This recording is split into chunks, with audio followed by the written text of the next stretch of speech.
A very good morning to all students and welcome to the online class of English.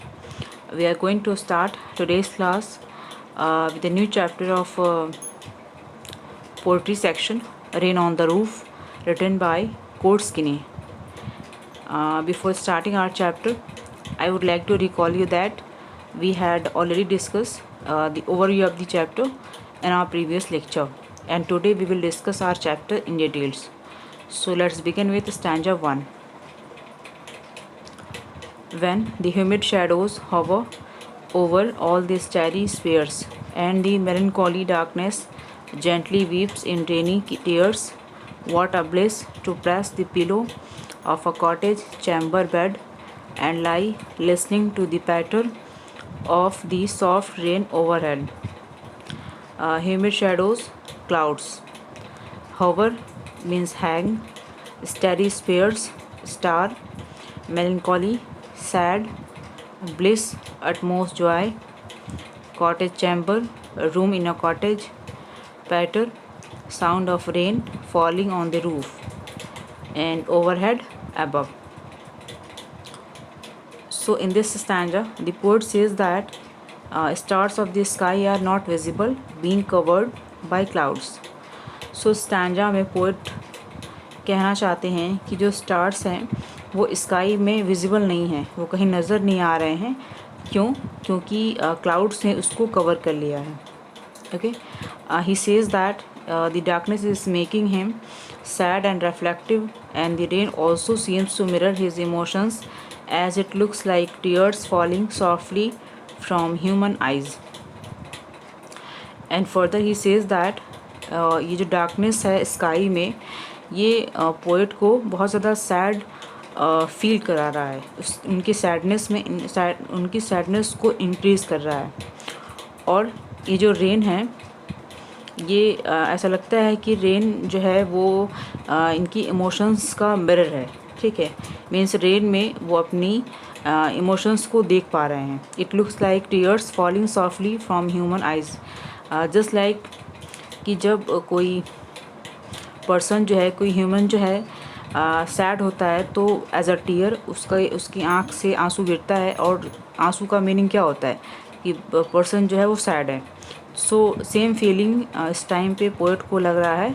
और rain को, वो rain को अपने आप से रेजोनेट करके बता रहा है कि रेन जो है उसके आंसू जैसे हैं. ठीक है. The only thing that can bring joy to the poets is to curl up with a pillow in the bed of a rural cottage. और एक ही चीज़ है जो पोएट को खुश कर सकता है, और वो ये है कि वो अपने रूरल कॉटेज में जाके पिलो पे सर रख के बेड पे आराम करें. एंड इसी एक्टिविटी के बाद मे बी उसको थोड़ा सा रिलीफ फील हो. Though the rooms of the cottage may be small and ill equipped, the sound of raindrops can enable him to recover from his sad and gloomy mood. Although जो cottage है वो बहुत छोटा है and वो well maintain भी नहीं है. ऑब्वियस सी बात है, गांव का एक छोटा सा कॉटेज जो है वो शहर के कंपैरिजन तो नहीं होगा, तो नहीं है. The sound of rain drops can enable him to recover from his sad and gloomy mood. और ये जो रेन ड्रॉप्स की जो रेन ड्रॉप्स का जो साउंड है वो जो पोएट का सैड मूड है उसको रिकवर करने में कोई हेल्प नहीं कर पा रहा है. ठीक है. इट मीन्स कि जो साउंड ऑफ रेन ड्रॉप्स हैं वो बिल्कुल भी वर्क नहीं कर रहे हैं जो पोएट का सैड मूड है उसको रिकवर करने में. stanza 2. Every tinkle on the shingles has an echo in the heart, and 1,000 dreamy fancies into bushy being start, and 1,000 recollections weave their ear threads into roof as I listen to the patter of the rain upon the roof. Tinkle means ringing sound. Shingles, a rectangular tiles used on sloping roof. Echo reverberation, dreamy fancies into busy being, means imaginary stories in my mind, recollections, memories, or air threads, dreamy memories interwove, become entwined. Now, in stanza 2, the poet describes how the raindrops make a tinkling sound as they fall on the shingles of the roof. अब जो है poet describe कर रहे हैं कि जो rain drops है, जो पोएट का जो घर है उसके जो छत पे वो गिर रहा है. Each sound made him the rain is repeated the next instant bye beating of his heart. और ऐसा लग रहा है कि जैसे पानी की एक एक बूंद जो है, जैसे जैसे छत पर इनके रूफ पर पानी का एक एक बूंद पड़ रहा है और जो उसका साउंड आ रहा है वो उसकी हर साउंड से पोएट का जो हार्ट है वो एक अलग वाइब्रेट में वर्क कर रहा है. What he has only been imaginary till now starts appearing before his eyes. और जो चीज़ें जो अभी तक वो इमेजिन ही कर रहा था पोएट, एक्चुअल में उसके सामने, उसकी आंखों के सामने नज़र आ रहा है. As he is listening to the soft and continuous falling of the raindrops on his room, because अभी जो है वो लगातार रेन ड्रॉप्स को फील कर रहा है जो कि उसके रूफ पे गिर रहा है, पानी की बूंदों को महसूस कर रहा है. और ऐसा लग रहा है कि अब जो पोएट का जो सैड मूड था वो थोड़ा थोड़ा हैप्पीनेस की तरफ जा रहा है. All his memories come back to him and धीमे धीमे with the help of rain drops, इनकी जो ओल्ड मेमोरीज हैं धीमे धीमे वापस आ रही है. But they are not discrete and separated from each other. But अभी एक प्रॉब्लम ये है कि जो सारी मेमोरीज़ है वो एक बारगी में आ गई हैं, मीन्स वो सेपरेट नहीं आ रही हैं. ठीक, ऐसा लग रहा है कि वो पैच वर्क हो गया, मीन्स एक मेमोरी दूसरी मेमोरी से क्लैश कर जा रही है. Instead these memories have formed a patchwork by becoming entwined with one another. चूँकि जो मेमोरीज़ हैं वो एक दूसरे से जुड़ी हुई हैं. The memories are large in numbers and have formed a cluster in his mind. और जो मेमोरीज़ है वो बहुत ज़्यादा है, यादें बहुत ज़्यादा हैं. And have formed a cluster in his mind. और ऐसा लगता है कि जैसे कि पोएट के माइंड में इस मेमोरीज़ ने एक क्लस्टर को फॉर्म कर दिया है. ठीक है. Stanza 3. Now in memory comes my mother as she used in years agone to regard darling dreamers era. She left them till the dawn. Oh, I feel her fond look on me as I listen to his refrain, which is played upon the shingles by the patter of the rain. In memory comes, I remember. Agone means gone by. Regard, observe.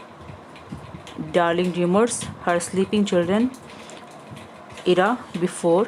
Dawn, morning. List, listen. Refrain, part of song that is repeated, played upon. The sound coming due to rain falling on. Now, in stanza 3, the poet describes the first memory that he can actually identify among the patchwork of his memories. और इस stanza में poet describe कर रहे हैं कि कैसे वो अपनी फ़र्स्ट मेमोरी को अब आइडेंटिफाई कर पा रहे हैं, जो कि ढेर सारी with the help of rain drops बहुत सारी यादें इनके पास वापस आ गई थी. बट अभी उसमें से कुछ यादों को ही अलग कर पा रहे हैं, पहचान पा रहे हैं, आइडेंटिफाई कर पा रहे हैं. Okay. He remembers that during his childhood. और ये यादें हैं उनकी बचपन की, उनके चाइल्डहुड की. His mother used to look at him and his sibling as they were sleeping and were having pleasant dreams. जब इनकी माँ इनको और इनके भाई बहन जो कि जब रात में सो रहे होते थे तो बहुत और अपने प्लेजेंट ड्रीम्स में खोए हुए रहते थे, तब इनकी माँ बहुत प्यार भरी नज़र से इनको देखती थी. His mother would make a point to look at them every night. और हर रात को इनकी माँ इसी नज़र से इन लोगों को देखती थी, बहुत प्यार भरी नज़र से. For she knew she would not see them again till the next morning, because उनको पता था कि एक दिन ऐसा आएगा कि वो ऐसे इन लोगों को नहीं देख पाएंगी. His mother would bend down and watch over him in particular, और वो एक एक करके अपने सारे बच्चों को देख रही थी. सो ये मेमोरी थी जिसको पोएट ने बाकी मेमोरीज से जो बोला उन्होंने कि have formed a patch work, उससे इसको अलग कर लिया था. ये यादें उनको थोड़ा सा और ज़्यादा इमोशनल फील करा रही थी. ठीक है, वो उनकी माँ से कनेक्टेड थी and also their siblings. These memories are evoked as he listened to the repetitive rhythm of the raindrops as they are falling on his roof. और ऐसा लग रहा था कि ये जो बार बार बारिश की जो बूंदें इनके रूफ पर पड़ रही थी, ऐसा लग रहा था कि यही याद जो है वो बार बार रिपीट, मतलब इसको आप ऐसे अंडरस्टैंड कर सकते हैं कि एक तो रेन ड्रॉप्स जो है वो और इनकी चाइल्डहुड की ये मेमोरी जो थी वो बार बार इनके माइंड में रिपीट हो रही थी. जिस तरह से रेन ड्रॉप्स बार बार रूफ पे पड़ रही थी, ऐसे इनकी चाइल्डहुड की ये मेमोरी जी इनके पास लौट रही थी. ठीक, और अभी जो है पोएट थोड़े से सैड हैं अपने चाइल्डहुड के बारे में सोच करके एंड अपनी मम्मी के बारे में भी सोच करके, जो कि अभी नहीं है, उनकी डेथ हो चुकी है. Okay, so student, this is the complete expression of the chapter Rain on the Roof. I hope you all will understand it. So till my next lecture, keep learning and keep practicing. Thank you for now.